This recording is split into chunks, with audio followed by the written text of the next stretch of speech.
नमस्कार खुलुमबाय मैं हुआ ब्लॉक दजम संसारी आरो आंनि उन्दै उन्दै फंबाय बिनानावमोन आरो आंनि लोगो नोंथांमोन आंनि गोसो गोरबोनिफ्राय जय हिन्द। दिनै आङो खैला मैलायाव थांनो ओंखारबाय आंनि लोगोफोर आरो खैला मैलायाव थांनायनि आगोलावनो आंनो आंनि एकाउन्टआव दाख्लैबावैनि भिडिअ कमेन्ट हरनानै सानै मानसि एकाउन्टआव फैसा सोनानै हरदों। आं बिसोरनि मुंखौ फरायनानै होनि आरो आंनि लोगोफोर सानैसो हरबोदों बिसोरखौबो नोंथांमोना बे भिडिअनि गेजेरजों नुनो मोनगोन। नोंथांमोना बे भिडिअखौ जोबजासिम नायलांबाय था आरो आङो फंसे बाथ्रा बुंनि आरोना आं जोबोर दुखु मोनदों आरोना आंजों 10 जनसो फौजि लोगोफोर दङमोन कन्टेक्ट रायलायबाय थायो आंखौ कल हरबाय थायो कल रायलायबायानो थायो आंखौ आरोना ओमफ्राय आं सानबाय बिसिनाव एसे फैसा बिनि र' ओमफ्राय आं बिसिनाव बिबाय आरो फौजि लोगोफोरहा आं नाम लाला जोंनि बाक्सानि गोजा गासैबो ओमफ्राय आंजों रायलायबाय थाबाय ओमफ्राय आङो होनबाय आं चिराङाव बेफोरबायदि मोनसे प्रग्राम लादों आङो नोंसोर आंनो माबा मोनसे डनेसन हरनो हागोन नामा जोंनि बाक्सानिफ्राय दिनै रावबो हैयाखै आरो हैदोबाबो जों नुनो मोनाखै बेफोरबायदि होननानै आं बिसोरखौ बुंबाय आरो कलाव ओमफ्राय बुंनाय लोगो लोगो बिसोर जों गासैबो हरजोबगोन होनबाय ओमफ्राय आं जेब्ला फैसाखौ खांनो स्टार्ट खालामबाय आं गाबोननिफ्राय फैसाखौ खांनोसै नोंसोर आंनि एकाउन्टआव हरो गुगोल पेआव हरो होनबाय जि दिननिफ्राय आं फैसा बिबाय स्टार्ट खालामबाय बे दिननिफ्राय सासेबो आंखौ कलबो हराखै दिनैसिम आरो आंनि कलखौबो एटेन्ड खालामाखै नुदों माबायदि आं जोबोर आं नोंसोरखौ बुंखादों आरो डाइरेक्ट भाई आं बेफोरबायदि मानसिजों माने आं लोगो जानो हाया आरोना आं मोजां मोना माने आं नोंसोरनाव माने 5000 10000 फैसा बियाखैमोन नोंसोर मा हरनो गोसो चिरांनि नामाव हरनोबा हर बेनिफ्राय आङो नोंसोरनो आरो नोंसोरनि आं फट'बो होबावगोन उमुगा इदि फैसा हरदों होननानै आं टटेल नोंसोरनि डिटेल्स होजोबगोन होनना बुंदोंमोन ओमफ्राय हरगोन होनजोबनाय मानसिया आंनि कलबो हमासै ना आंखौ कल खालामदों ना जेबो खालामासै माने ओरैबायदि नुदों आं सरि आंनि फौजि लोगो नोंथांमोना आंखौ बेफोरबायदि खालामनायनि थाखाय आंनि गोसो गोरबोनिफ्राय सरि आंनि बिनायानो गोरोन्थि सरि आरो आंखौ सानैसो मानसिया कमेन्टआव हरदों दाख्लैनियाव लाजियाखै नों फैसा बिनो भाई जिन्दगी फार्स्ट टाइम आं लाइफआव फैसा बिनानै गुबुन गोरिबनो दान हैनो नागिरदों बेयाव आं साक्सेस आंखौ रावबो ना खालामाखै आरो हायोबा जाय आंखौ सानै साथामा कमेन्टआव बेफोरबायदि गाज्रि बुंदों हायोब्ला नोंसोर फैसा बिना नायथां गुबुननियाव नों बेसेबां मोनो नायनि नों बेसेबां फैसा कालेक्ट खालामनो हायो नायनि आङो 10 न'खराव 14000 कालेक्सन खालामदों मिथिबाय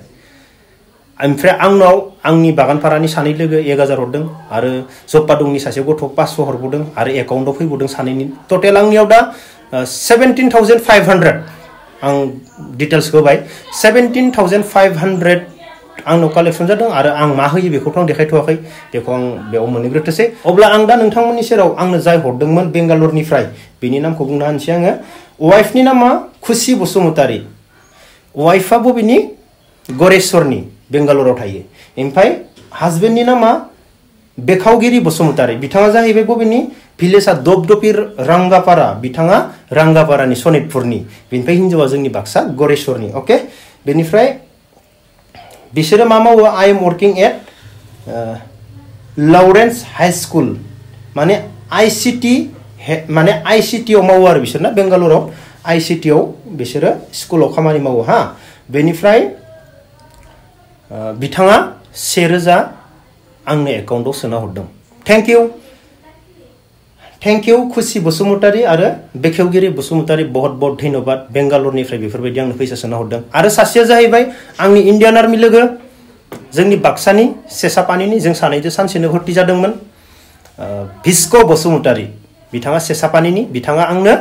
1000 रां सोनानै हरदों थेंक इउ भिस्क' जों सानैबो लोगोखा जों लोगो मोनलायबाय थायो बाखि फौजि आंखौ थगायजोबदों बेखौ आं जेबो बुंला बिसोरनि थाखाय आंनि गोसो गोरबोनिफ्राय सरि भिस्क' आरो खुसि बेखावगिरि बसुमतारी नोंसोर साथामखौबो आंनि गोसो गोरबोनिफ्राय थेंक इउ अब्ला नोंथांमोना आंनि बे भिडिअखौ नायलांबाय थादो आं दिनै खैला मैलायाव मोनहैगोन आरो जय हिन्द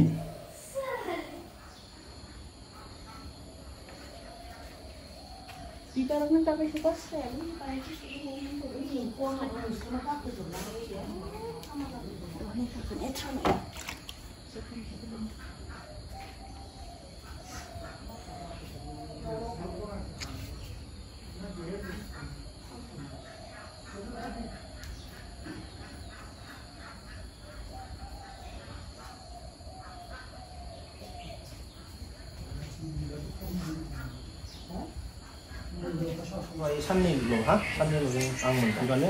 साननैखौ मोजां माबाथ' बाबु दे साननैखौ दा डक्टरनो खोथालांगौ ओमफ्राय साननै बे मोजां थाथ' ओमफ्राय आं बिसोरनो हैग्रोना फैनो मोनसे मोजाङै नों जेबो खामानि मावना दलद जना थाबाय जागोन दा जेबो मावनो नादेरानो दे आबिखौ थाथ' दे लोगोफोर आंजो दा आंनि खास लोगो आरोना जों उन्दैनिफ्रायनो 1 थाखानिफ्रायनो जमा फरायबोनाय जोंनि बाक्सा बागानपारानिफ्राय बेनिफ्राय आङो चिराङाव खैलामैलायाव थांनो नागिरदों रिलिफ केम्पआव बेनिफ्राय दा आंनि लोगो बिथांनि मुङानो जाबाय दे नोंनो बुंना होदो खुलुमबाय राजाफोर आंनि मुङा जाबाय हरमन ब्रह्म आं मावो आसाम पुलिस रेडिअ अर्गानाइजेसनाव आरो जेम्स बिथांखौ आं उन्दैनिफ्रायनो मिथिगो कलेजावबो लोगो मोननाय बिदिनो दा लोगो हिसाबै दा लोगो मोनलायो जोङो सम सुटियाव फैब्ला जेम्सआ